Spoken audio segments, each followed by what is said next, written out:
মৃত্যুর ফিতনা কি জানেন? শয়তান চায় ওই সময় আপনাকে গুমরাহ করতে। এই জন্য রাসূলুল্লাহ সাল্লাল্লাহু আলাইহি সাল্লাম যখন জেনেছেন যে মৃত্যুরও ফিতনা আছে, তাই তিনি এমন কোন সালাত আদায় করেননি যেই সালাতে তিনি মৃত্যুর ফিতনা থেকে আল্লাহর কাছে আশ্রয় না চেয়েছেন।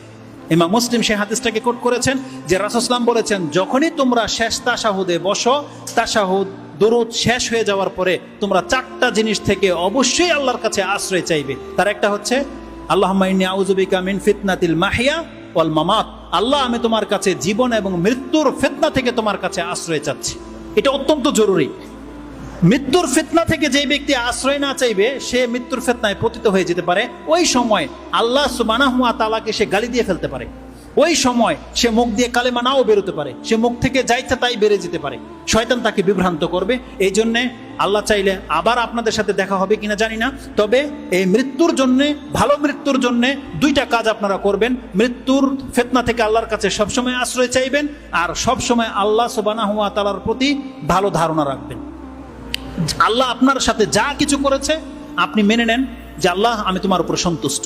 মৃত্যু পর্যন্ত আপনি আল্লাহর উপর সন্তুষ্ট থাকেন এবং আপনি আশা রাখেন ইনশাআল্লাহ হলে যে আল্লাহ আপনাকে ক্ষমা করবে। এই আশা নিয়ে বেঁচে থাকবেন, যখন তখন আল্লাহর কাছে ক্ষমা চাইবেন এবং আপনি মরে যাবেন এটা ভেবে পৃথিবীতে চলাফেরা করেন। ইনশাআল্লাহ আজিজ, এটা যতদিন আমাদের স্মরণ থাকবে, আমাদের পাপ অতটা হবে না যতটা পাপ হয় আমরা মৃত্যুকে ভুলে গেলে আল্লাহর সামনে দাঁড়াতে হবে। এটা আমরা যখন ভুলে যাই তখনই আমাদের দ্বারা পাপ হয়। যেই বিপর্যয় সারা পৃথিবীতে ছড়িয়ে আছে, আল্লাহ তুমি আমাদেরকে সেই বিপর্যয় থেকে মুক্ত করে দাও। যখনই কোনো ফিতনা আসবে, আল্লাহ সেই ফিতনায় পতিত হওয়ার আগেই যেন আমরা ঈমান নিয়ে মরতে পারি, আল্লাহ তুমি আমাদেরকে সেই তৌফিক দান করো। এবং আল্লাহ তুমি আমাদের গুনাহ খাতাগুলোকে মাফ করে দাও। এবং যারাই আমরা মুসলিম ঘরের সন্তান, আল্লাহ এই ঈমানের উপরে, ইসলামের উপরে যেন আমাদের মৃত্যু হয়, আল্লাহ তুমি আমাদেরকে সেই তৌফিক দান করে দিও।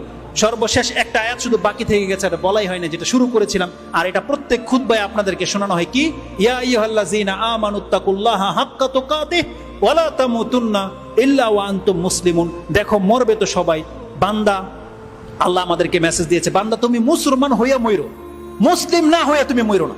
এটা একটা চরম মেসেজ আল্লাহর পক্ষ থেকে। তার মানে কি জানেন? আপনি যদি মুসলিম হয়ে মরতে পারেন, আল্লাহ ওয়াদা করেছে বান্দা তার পাপগুলোকে মাফ করে দেব। কিন্তু শর্ত হচ্ছে আমাদেরকে মুসলিম হইতে হবে।